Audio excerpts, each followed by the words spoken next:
Good morning student. Have a nice day. Today I will teach you BSM 3 Main English CC 303 paper name Indian Writing in English માં આપણે Swami and ફ્રેન્ડ્સમાં novel written by RK. નારાયણે જે લખી છે તેના વિશે આપણે આજે જોઈશું મિત્રો. તે આપણી નોવેલ છે જે આર.કે. નારાયણ છે જે માલગુડીના કાલ્પનિક શહેરની રચના કરે છે અને તે એમનું ફૂલ નામ છે કે ઓથર્સની આપણે ઇન્ફોર્મેશન જોઈશું કે રસીપુરમ કૃષ્ણ સ્વામી અય્યર નારાયણ સ્વામી, એટલે કે આર.કે. નારાયણનું ફૂલ નેમ છે. આ મિત્રો નોટ કરી લેજો. આ બધું મેં જે લખ્યું છે એ મહત્ત્વનું છે, ઇમ્પોર્ટન્ટ છે. તે તમે તમારી બુકમાંથી આમાંથી લેક્ચરમાંથી જોઈ અને તમારી નોટમાં તમે લખી દેજો કે એમનું ફૂલ ફોર્મ શું છે. એવું એક્ઝામમાં પૂછાઈ શકે. તો રસીપુરમ કૃષ્ણ સ્વામી અય્યર એન્ડ નારાયણ સ્વામી, એમને એટલે કે શોર્ટમાં એમને નોન એઝ આર.કે. નારાયણ તરીકે બોલાવે છે. એમનો બોર્ન મિત્રો 10 ઓક્ટોબર 1906 એન્ડ ડાયર થયા હતા 13 મે 2001, એટલે કે તેમનો જન્મ 10 ઓક્ટોબર 1906માં થયો હતો અને તેઓ ડાયર થયા હતા 13 મે 2001, એટલે કે was the Indian writer known for his work set in the fictional South Indian town of Malgudi, એટલે કે તેમને ફિક્શનલ ટાઉન છે એટલે કે કાલ્પનિક શહેરનું વર્ણન એમને જે પણ નવલકથાઓ છે અથવા જે પણ લખે છે તેમાં એ ફિક્શનલ ટાઉન એટલે કે ફિક્શનલનો મિનિંગ થાય છે કાલ્પનિક, એટલે કે કાલ્પનિક ટાઉન મીન્સ કે શહેરની વાત કરી છે કે બધે તે માલગુડી નામના શહેરની જ વાત કરે છે. એવી તે છે કે he was a leading author of the early Indian literature in English along with Mulk Raj Anand and the Raja Rao, એટલે કે મુલ્કરાજ આનંદ અને જે રાજારાવ છે તેઓ અંગ્રેજીમાં પ્રારંભિક ભારતીય સાહિત્યના અગ્રણી લેખક હતા. એવી રીતે આપણે જોઈએ તો Narayan mentor and the friend Graham Greene was instrumental in getting publisher for Narayan first for books including the semi-autobiographical trilogy of Swami and Friend, The Bachelor of Art, The English Teacher, The Fictional Town of Malgudi was the first introduction Swami and the Friends. એટલે કે તેમની જે નવલકથાઓ લખી છે નારાયણના માર્ગદર્શક હતા જે ગ્રેહામ ગ્રીન છે તે તેમના માર્ગદર્શક અને મિત્ર હતા ગ્રેહામ ગ્રીન. તેમને નવલકથાઓ Swami and friend, the bachelor of arts, the English teacher સહિત નારાયણના પ્રથમ 4 પુસ્તકો પ્રકાશક એટલે કે પબ્લિશ કરવામાં તેમને મેળવવામાં મદદરૂપ થયા હતા અને તેમનું કાલ્પનિક શહેર માલગુડી સૌપ્રથમ સ્વામી એન્ડ ફ્રેન્ડ્સમાં રજૂ કરાયું હતું. આગળ જોઈએ તો પછી The financial expert was hailed as one of the most original works 1951 and the Sahitya Academy Award winner. The Guide was adapted for the film, winning the Filmfare Award for the best film for Broadway. એટલે કે તેમને જે financial expert work છે જે 1951માં લખાયું હતું એના માટે એમને મૌલિક લખાણ જે આપણે હોય તેમાંનું એ એક છે એના માટે એમને સાહિત્ય અકાદમી એવોર્ડ આપવામાં આવ્યું હતું. આ મહત્ત્વનો પોઈન્ટ છે મિત્રો, આ ખાસ ધ્યાન રાખજો આમાં કે તેમને સાહિત્ય એવોર્ડ શેના માટે આપવામાં આવે છે એવું પૂછાઈ શકે. તો ફાઇનાન્શિયલ એક્સપર્ટ એમનું વર્ક છે એના માટે. તેમની નવલકથા જે ગાઈડ છે જે બહુ જ ફેમસ છે એ તેના પરથી ફિલ્મ પણ બનેલી છે જેને ફિલ્મ ફેર એવોર્ડ પણ મળેલો હતો. એવી રીતે આપણે જોઈએ તો કે નારાયણના જે કેરેક્ટર હોય છે, પાત્રો હોય છે, એટલે કે the Narayan highlight the social context and the everyday life of his character. એટલે કે he has been compared William Faulkner who created a similar fictional town and likewise explored with humour and compassion in the energy of ordinary life. Narayan short story have been compared with those the Guy Maupassant because of his ability to compass a narrative. એટલે કે જે નારાયણના તેના પાત્રો છે તેના સામાજિક સંદર્ભ હોય અને રોજિંદા જીવન પર પ્રકાશ પાડે છે કે નારાયણ જે એની નવલકથાઓ લખે છે તેમાં જે તેના પાત્રોનું રજૂ કરે છે તે શેના ઉપર રોજિંદા જીવન આપણે ડેલી જે જીવન જીવીએ છીએ એના ઉપર પ્રકાશ પાડતા હોય છે. તેમની તુલના તે વિલિયમ ફોકનર સાથે કરવામાં આવે છે જે સમાન કાલ્પનિક નગર બનાવે છે અને તેવી જ રીતે રમૂજ અને કરુણા સાથે સામાન્ય જીવનની ઉર્જાની શોધ કરે છે. નારાયણ ટૂંકી વાર્તાઓની સરખામણી ગાય અને મોપાશાંતની વાર્તાઓ સાથે કરે છે કારણ કે તેમની પાસે એક વર્ણનાત્મક સંક્ષિપ્તતાની ક્ષમતા છે. એ રીતે આપણે આગળ જોઈએ તો કે in a career spended over 60 years Narayan received many awards of the honour including the AC Benson medal, કે એસી બેન્સન મેડલ જે છે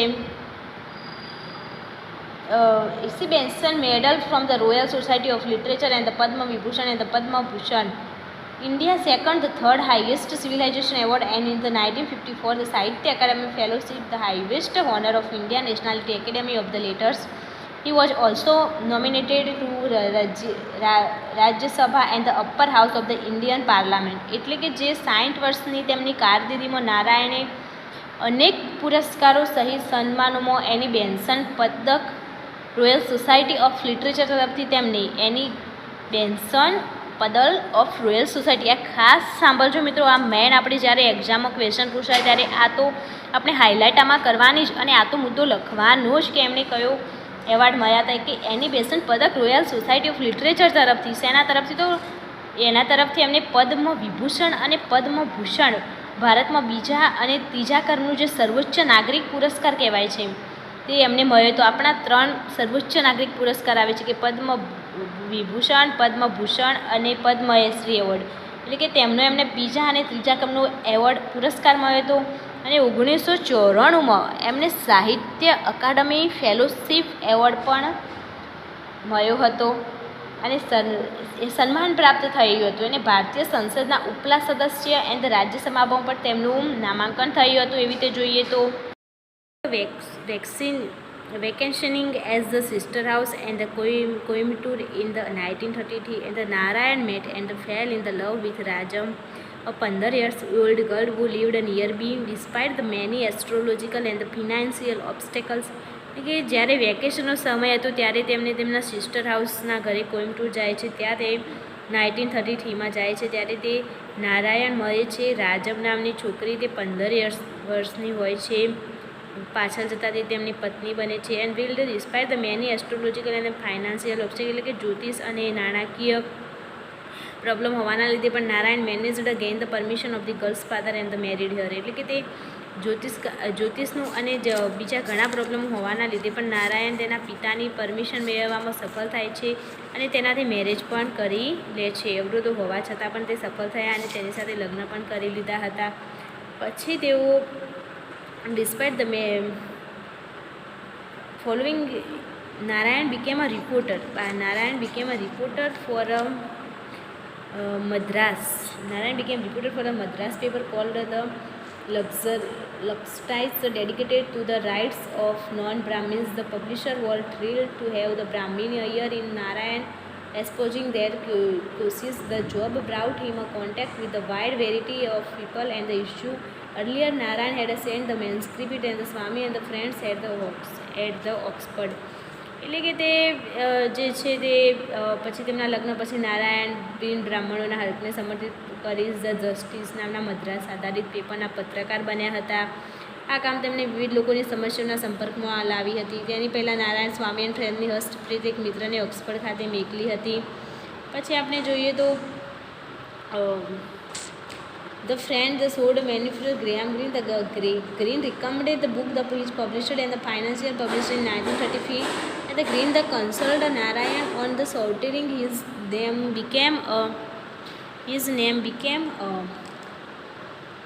more familiar to the English-speaking audience. The book has semi-autobiographical and the bullet upon the many incidents from the childhood. Review were the favorable but sales were few. Narayan next the novel The Bachelor of Arts 1937 and inspired in the part by his experience at college and dealt with the theme of the rebellious adolescent, the transitioning to a rather and the well-adjusted adult. It was published by the different published again the recommendation of the genre. The third novel The Dark Room and the third novel The Dark Room at the end the was about the domestic disharmony and the soul waxing the man as the operator and the woman as a victim within a marriage. Was published by yet another publisher. This book also received a good reviews in 1937. Narayan's father died. Narayan was a forced expect and the commissions from the government measure as he was not making any money. એટલે કે જે નારાયણ હોય છે તે તેમની એમના સ્વામી and ફ્રેન્ડની હસ્તપ્રેરિત મિત્રને Oxford ખાતે મોકલી હતી અને ગ્રીને તેના ગ્રેહામ ગ્રીન નામ હતું તેમના મિત્રનું. તેને તેના પ્રકાશનની પુસ્તકની ભલામણ કરી અને છેવટે 1935માં પ્રકાશિત કરવામાં આવ્યું હતું તેમનું સ્વામી એન્ડ ફ્રેન્ડને. અંગ્રેજી બોલતા શ્રોતાઓ માટે તેઓ વધુ પરિચિત થવા માટે ગ્રીન નારાયણ ટૂંકું કરવાની સલાહ પણ આપી હતી. આ પુસ્તક તેમને અર્ધકથાત્મક એટલે કે સેમી ઓટોબાયોગ્રાફિકલ હતું. એમાં બાળપણની ઘણી ઘટનાઓનું નિરૂપણ છે. નારાયણની આગામી novel the bachelor of the arts છે, એટલે કે નેક્સ્ટ નોવેલ છે, જે 1937માં પબ્લિશ થઈ હતી. તે તેમના કોલેજના અનુભવો ઉપર, કોલેજ એક્સપિરિયન્સ ઉપર આધારિત હતી. એ ફરીથી ગ્રીનની ભલામણ પર બીજા પ્રકાશક દ્વારા પ્રકાશિત કરવામાં આવી હતી. અને તેમની ત્રીજી નવલકથા ધ ડાર્ક રૂમ 1938માં ઘરેલું વિક્ષેપ વિશે હતી, જેમાં પુરુષને સ્ત્રી પર જુલમ કરતો દર્શાવવામાં આવ્યો હતો. અને બીજા એક પ્રકાશકે પણ તેને પ્રકાશિત કરી હતી. અને 1937માં નારાયણના પિતાનું અવસાન થાય છે. નારાયણ ફાધર વોર ટાયર્ડ, એટલે નારાયણ પૈસા કમાતા ન હોવાથી મૈસૂરની સરકાર તરફથી કમિશન સ્વીકારવાની પણ ફરજ પાડી હતી. આપણે જોઈએ આગળ તો Narayan writing technique the unpretentious with the natural elements of the humor about it. It is focused on ordinary people and reminding the reader of next door neighbors, cousins and the like. Here with the providing the greater ability to relate to the topic. Unlike his national contemporaries, he was able to write about the intricacies of Indian society without having to modify his characteristics simply to conform the trends of the fashions in the fiction writings. He also employed the use of the illustrated dialect prose with a gentle Tamil based on the nature of his character. Critics has considered the Narayan to be the Indian Chekhov due to the similars their writings and the simplicity, the general beauty and the humor in the tragic situation. Green considered the Narayan to be the more similar Chekhov than any Indian writer. Anthony the West of the New York considered to the Narayan writing be to the real and reality the Nicole Goal. એટલે કે આપણે જોઈએ તો નારાયણની લેખન શૈલી તેમના વિનોદી કુદરતી તત્વ સાથે ગૌરવપૂર્ણ હતી. તેઓ સામાન્ય લોકો પર ધ્યાન કેન્દ્રિત કરતા, કે જે સામાન્ય લોકો હોય એમના ઉપર તે વધારે ધ્યાન કેન્દ્રિત કરતા હતા. પછી જોઈએ તો તે આ આગળના દરવાજાના પાડોશીઓ હતા, જે પિતરાઈ ભાઈઓ વાચકોની પણ યાદ કરાવે છે એમની કૃતિઓમાં. તેઓ સમકાલીનથી વિપરીત પરિસ્થિતિઓ અને સાહિત્ય લેખનના વલણો અને કલ્પનાઓ જે છે તે અનુરૂપ બનાવી તેમાં ફેરફાર કર્યા વિના ભારતીય સમાજની જે જટિલતાઓ કહેવાય એના વિશે લખવા તેઓ ખૂબ સક્ષમ હતા. એમણે પોતાના પાત્રોની પ્રકૃતિના આધારે નર્મ, તમિલ, ધન સાથેના સંવાદો પણ રજૂ કરે છે. ટીકાકારોએ નારાયણને ભારતીય દેખાવ માન્યા છે, ચેખાઓ માન્યા છે, કારણ કે તેમના લેખનમાં સમાનતા હતી, સરળ ઇક્વાલિટી હતી, સિમ્પ્લાસિટી હતી અને દુઃખદ શૈલી પરિસ્થિતિઓ નર્મ સુંદરતાને રમૂજ જોવા મળે છે. ગ્રીન કોઈ પણ ભારતીય લેખક કરતાં નારાયણના ચેખાઓની જેમ વધુ માનતા હતા. જે ગ્રીન હતા, ગ્રેહામ ગ્રીન, તે કોઈ બીજા લેખકો કરતાં નારાયણને શું માનતા વધુ માનતા હતા. તો ન્યૂયોર્કર એન્થોની વેસ્ટ માને છે કે નારાયણના લખાણમાં નિકોલાઈ ગોગલની વાસ્તવિકતા અને વિવિધતા પણ છે, વાસ્તવવાદી વિવિધતા છે. એવી રીતે આપણે જોઈએ તો according the Pulitzer prize winner the Narayan short story have the same captivating feelings as is novel with the most them the less than 10 pages long, the taking about the many minutes to read, and the see adds the Narayan provides the reader something novelists struggle to achieve the hundreds of the more pages, a complete insight into the lives his character between the title sentence and the ends. This characteristic and the abilities led Lahiri and classify him belonging the pantheon of the short story genius then include Henry Frank O'Connor and Flannery O'Connor. Lahiri also compares him to Guy the Maupassant for their ability to compress the narrative without losing the story. The common themes, the middle class life written within the unveiling, the unpitying vision. V.S. Naipaul noted that he wrote from deep within the community and did not in his treatment the character the put his the people on display. કે જે આપણા પુલિટ્ઝર ઇનામ વિજેતા જે જુમ્મા લાહિરીની કહે, જુમ્મા લાહિરી છે તે એવું કહે છે કે જે નારાયણની ટૂંકી વાર્તાઓ અને નવલકથાઓ જેવી મનોહર લાગણી ધરાવે છે, જેમની મોટાભાગની 10 પાનાઓથી લાંબી જ કવિતાઓ હોય છે અને તેને વાંચવામાં લગભગ મિનિટ લાગે છે.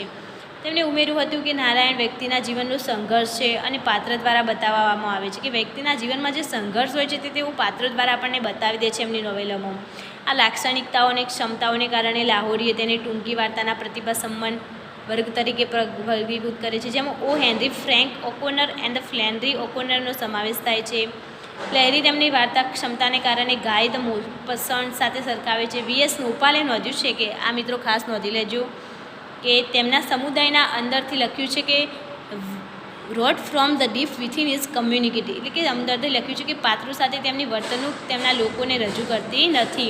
એવી રીતે આપણે જોઈએ તો કે the critics have the noted the Narayan writing tend to be more descriptive and the less analytical, and the objective style rooted in a detached spirit, providing for the authentic and the realistic narration. His attitude, coupled with the preparations of the life, provide the unparalleled ability to use the character and the action, ability to use the ordinary events to create the connections in the mind of the reader. A significant contributor to his writing style has the creation of the Malgudi history, stereotypical small town and the standards, norms, the superstitions and the traditions apply. એટલે કે વિવેચકોએ નોંધ્યું હતું કે નારાયણના લખાણો વધુ વર્ણનાત્મક narration and the ઓછા વિશ્લેષણાત્મક descriptive હોય છે, કે તેમના ઉદ્દેશ્ય, શૈલી, જુદી જુદી ભાવનાઓના મૂળ વગેરે વધુ પ્રામાણિક અને વાસ્તવિક કથન પૂરું પાડતા હોય છે. તેમનું વલણ, જીવન પ્રત્યેની તેમની ધારણા સાથે અક્ષરો અને ક્રિયાઓનું મિશ્રણ કરવાની અનન્ય ક્ષમતા અને વાચકોના મગજમાં જોડાણ બનાવવા માટે સામાન્ય ઘટનાઓનો ઉપયોગ કરવાની ક્ષમતા પ્રદાન કરે છે. તેમણે માલગુડીની રચના કરી હતી, જે અતિશય નાનું શહેર છે જ્યાં અંધશ્રદ્ધા અને પરંપરાના ધોરણો લાગુ પડે છે. આગળ જોઈએ તો કે Narayan writing style was often compared with the William Flunker. એટલે કે William Faulkner since both their works brought out of the humor and energy of the ordinary life and displaying the competence and the humanism, the similar is also extended to their juxtaposing of the demands of the society against the confusions and the individuality. Although their approach the subject was similar, their methods were different. Flunker there the rhetorical and illustrate his points with the immense the prose, while Narayan was very simple and realistic, capturing the elements of the same. કે નારાયણના લેખકોની તુલના હંમેશા William ફોકરની સાથે કરવામાં આવે છે, આવતી હતી કે અથવા આવે છે, કે કારણ કે તેમની બંને કૃતિ સામાન્ય જીવનની રમૂજ અને શક્તિને બહાર લાવે છે. તે કરુણાત્મક, માનવતાવાદી પ્રદર્શિત કરે, વ્યક્તિગત મૂંઝવણ સામે તે પણ સમાજના જુસ્સાને શું કરે છે, બહાર લાવે છે. તેમ છતાં તેઓ વિષય પ્રત્યેનો અભિગમ સમાન હતો. તેમ છતાં તેમની પદ્ધતિઓ જુદી જુદી હતી. નારાયણ અત્યંત સાદી અને વાસ્તવિક સમયમાં તેમણે બધા તત્વો પર કબજો કર્યો. મિત્રો, આજે આપણે નારાયણ સ્વામી છે, આર.કે. નારાયણ છે, તેમના વિશેની આપણે ડીપલી બધી જ માહિતી ઓલ ટુ સોલ જોઈ લીધી છે. જે તમે મેન પોઈન્ટ આ બધા નોંધ્યા છે તમે લખી લેજો, જે એક્ઝામો ફરજિયાત કમ્પલસરી લખવાના. થેન્ક યુ મિત્રો. આવતીકાલે આપણે આગળ તે સ્વામી એન્ડ ધ ફ્રેન્ડ નોવેલ્સ વિશે શું છે તે જાણીશું.